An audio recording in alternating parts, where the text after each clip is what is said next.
Well, welcome to the first edition of Eden TV. And I'm very excited to be here. I've taken on this World Mental Health Day a mental health day of my own.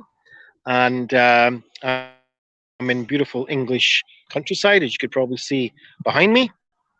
And Eden TV promises to bring you the most interesting guests worldwide that can talk about mental health issues, whether it's their own, whether they're helping with them, or any connection at all. And today we have an amazing and very interesting guest for you. And just to let you know that this is the premiere of Eden TV.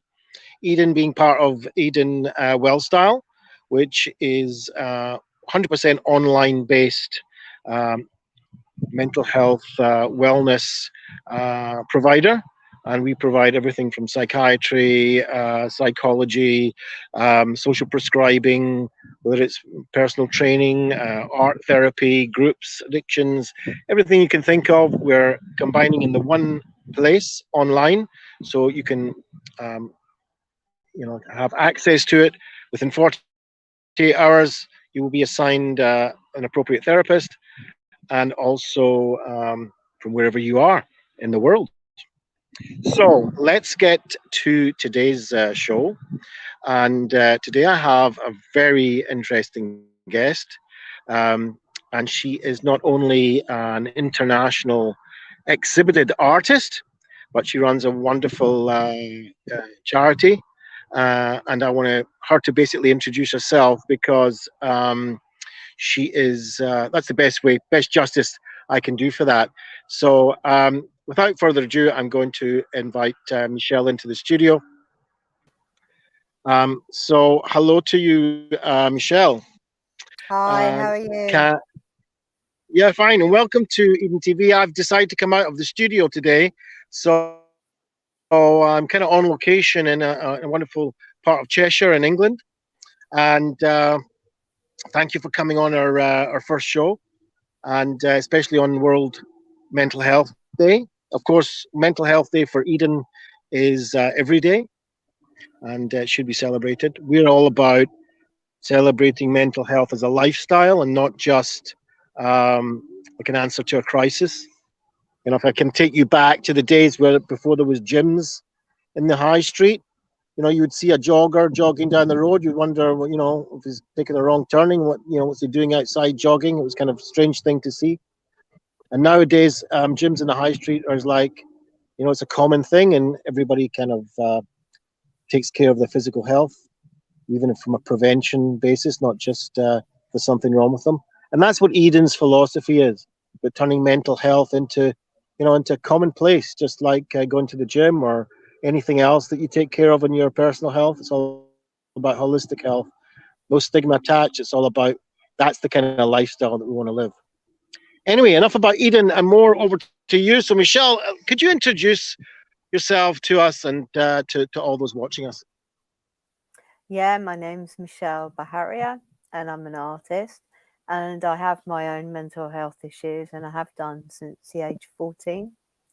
Um, and and that's the probably why I'm so involved with mental health, because I think the way mental health is addressed is a very medical model and not Mm, actually a person-centered or person-led model.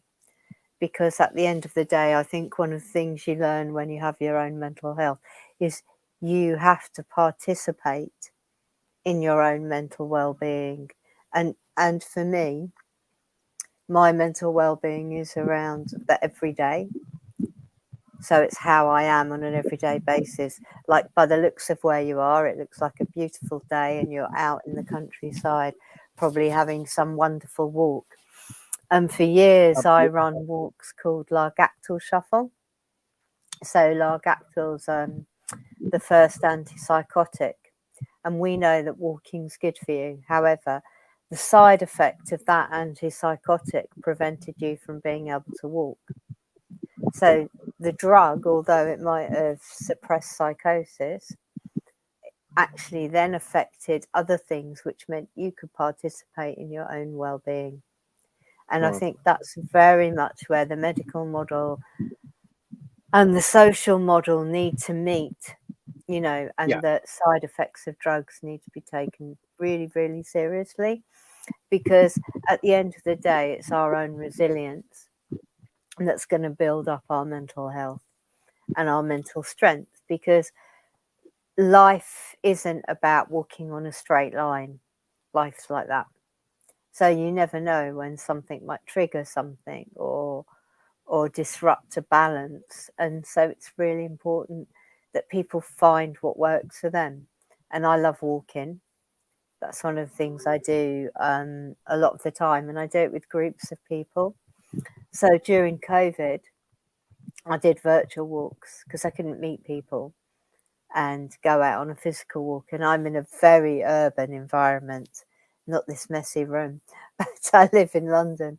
So finding places to take people out on virtual walks, really, really important. And the other thing I do a lot is I paint. So I wanted to show you this particular painting of mine. And this painting is one of those days. And I think everybody has one of those days, whether you've got a diagnosis of mental health or not. We all have those sort of things going on. And it's really important to be able to take care of yourself by finding things that work for you. So painting that picture works for me, it helps me. Going on a walk and making up stories on the walk works for me. That doesn't mean it won't work for you, but it might be there's something else that works for you that you haven't discovered. And I think that's really important, is looking at the individual person's need. And through arts, I do that quite a lot. And I do it a lot, actually. I thought I'd show you these, by taking photographs. And then I turn my photographs into things. So this, for example. Wow, that's amazing. It's one of my How do you? walks. What's the technique? I just understand. How do you turn a photograph into what you've just showed me? How does that work? How does that work? It's quite complicated. I take a digital photograph and then work with it on a piece of software called Affinity. I use Affinity Photo, no Wow. adverts there, but it's a lot cheaper than Photoshop. You can use it on Apple or PC, and then I turn it into a drawn image, and then I send that off to a printer and have it digitally printed, because I couldn't do that domestically. Wow. So I turn Yeah. things into that, because obviously as an artist, I need to make a living as an artist as well. You know, and I do quite I a find lot that of. fascinating. I find it fascinating not only that you do that as an artist to try and make a living, but you're also using it as your way of dealing with your mental health issues, like you said. And I'm very Exactly. interested also about those walks, especially since I'm out doing a walk at the moment, and I've always found walking since since my parents basically took me out walking when I was younger. That's gorgeous, beautiful,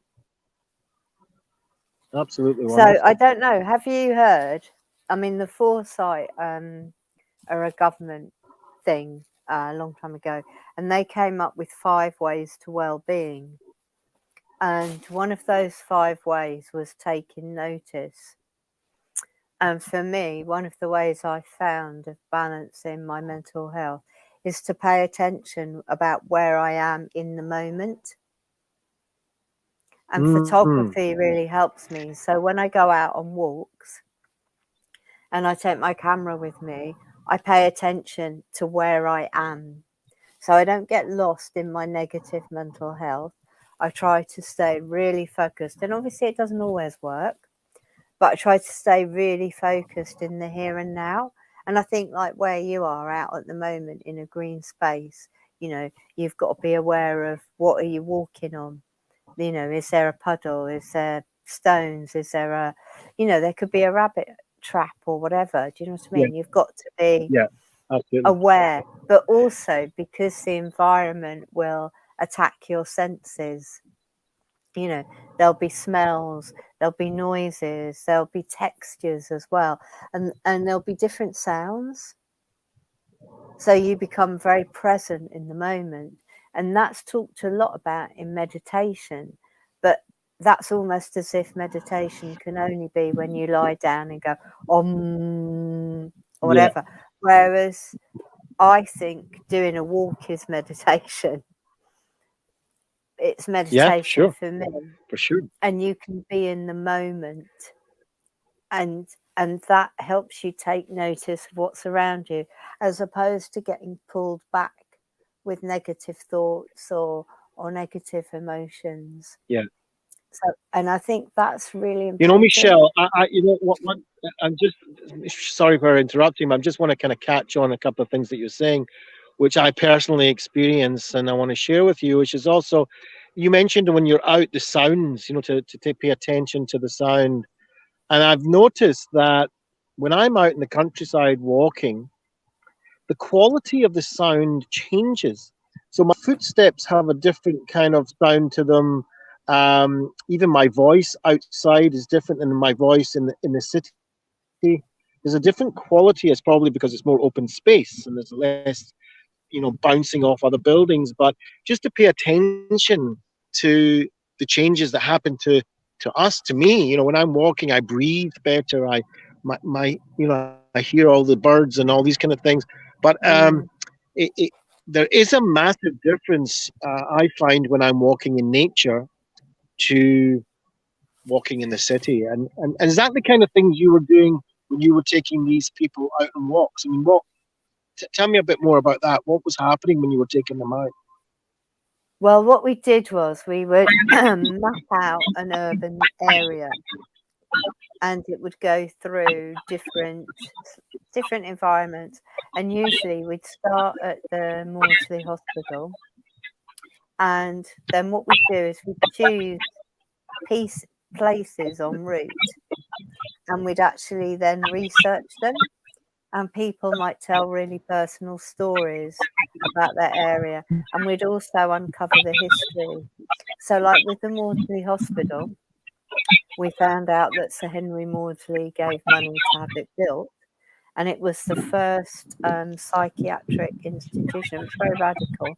It was the first psychiatric institution that was actually going to be built to treat people as opposed to lock them up. Because before that time, it had mainly been asylums, workhouses, and madhouses. And so it was quite radical, but it didn't get put into operation straight away because the First World War happened. So we then found out that all these First World War soldiers were there before it actually took its place to become a hospital. Within all of that, and obviously it's quite radically changed since Henry Maudsley's day. And then we also found out about other people en route.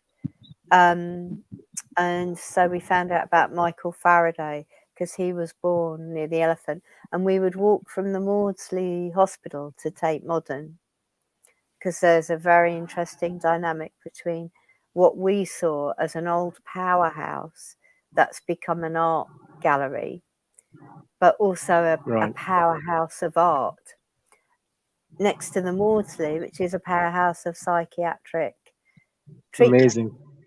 Yeah. And they have this connection. So we'd find these routes, and on it we'd uncover things that happened. So, for instance, with Michael Faraday at the Elephant and Castle, there's this big box that used to be on the roundabout, which is not a roundabout quite anymore, but it's half a roundabout.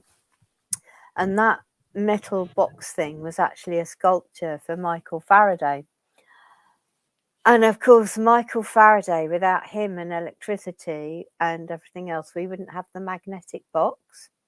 And the magnetic box is what enables them to do brain scans, which is just so amazing and so fascinating, and then starts enabling us to start learning more about ourselves. But also Michael Faraday's own history and the fact he didn't go to school, and all sorts of things like that. But without him, we wouldn't have modernity. But he learnt what he was doing by experimentation in the blacksmith's workshop with his dad, you know, and that's felt like somebody's story that was really inspiring to young people in South London, as well as everything else. So learning about him, and he was en route.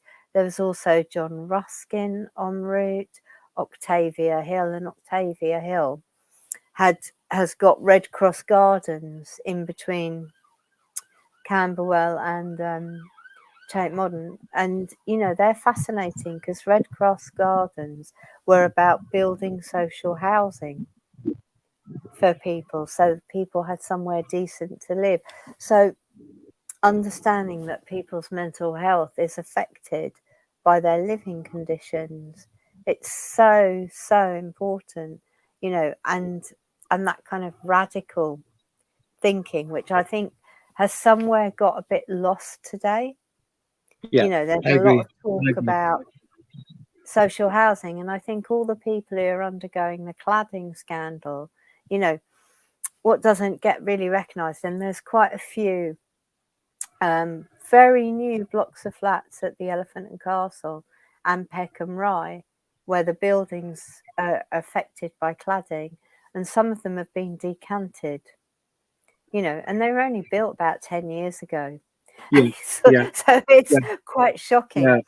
But It is. ordinary people who might only have a 25% share in their flat, who pay rent and a mortgage and service charges, are expected to come up with £1 million each or something ridiculous to repair their Yeah. flats.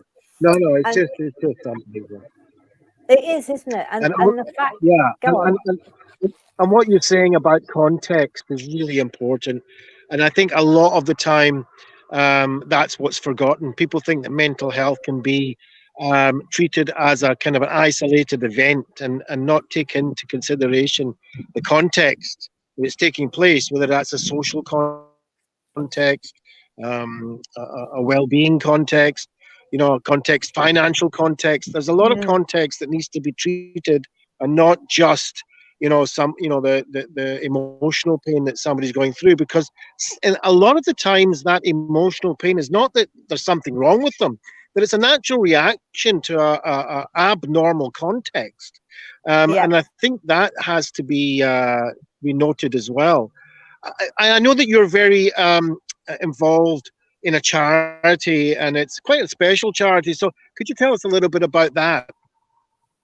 Well, I set up and run a charity called Cool Town Arts for 25 years, which unfortunately isn't here anymore. I left, but that won the GSK Impact Award while I was there, and it used arts to help people stay well. And I use the term stay well because I think the most important thing when you have a mental health issue is to stay well, because the idea that you recover, to me, is somehow a little awkward.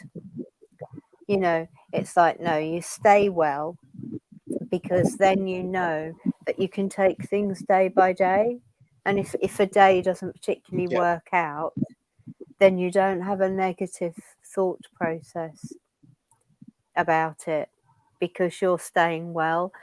And to me, that's the most important thing. And obviously mental health is really diverse.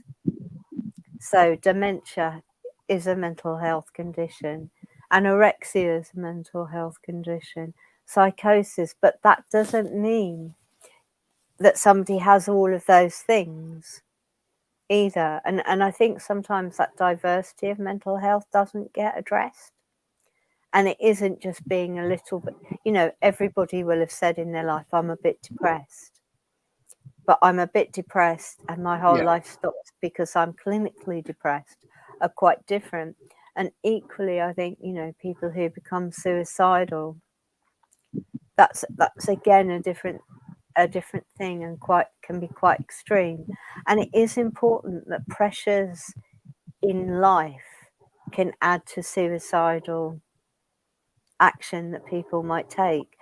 And especially things, you know, like we know with money, when people have money problems, quite often that will then impact because of the way our society judges people as well. You know, there's exterior Absolutely. judgments. Well, generally speaking, I agree with you regarding being judgmental. And I think we all have to, especially coming out of, basically a 2-year kind of pandemic, I think we all have to also take into consideration that we should be kinder, being not judgmental towards each other, as the opposite of that, I suppose, is being kinder and being Mm, more tolerant. To the point where we don't know what's going on in somebody's private life or private events inside their body, and I think we can be a little more compassionate towards each other, kinder, more joining, more interest and curiosity about somebody else's life, just kind of what we are doing right now. So even if this mm, is a model, what we are doing right now, for other people just to get to know each other, what's interesting about every human being, and there's something interesting about every single human being. There's nobody that's got nothing interesting about their lives that we could be really amazing to somebody else, and we can learn from everybody. And I'm learning from you right now. There's no stop to learning and being mm. curious, and creating friendships with new people, no matter what medium. Your medium is also different types of art. My medium is in social media, and making videos and social type of programs. One of my favorite artists is Vincent van Gogh, and that mental health and art connection was there, even in him. And he has an amazing, very difficult but amazing story. Um, and and for me, it's just a pleasure to meet somebody like you, who not only has your own issues to deal with, but you're going out helping others. And I think that's, for me, one of the biggest contributions, which is creating contribution to the society that we live in, helping others in any way that every individual can. Contribution and creating community, I think, is one of the biggest antidotes to mental health issues. It's one of the biggest things that we can have, is to develop support circles. So if I was to ask you, just as we're finishing off this, you know, first program of Eden TV, if I was to ask you, Michelle, who has a lot of experience, whether it's personal or helping others, what would be somebody's watching this now and they are suffering, what would be your first um, piece of advice or tips that you could give them from your experience, that they could do to you know have a much higher quality life?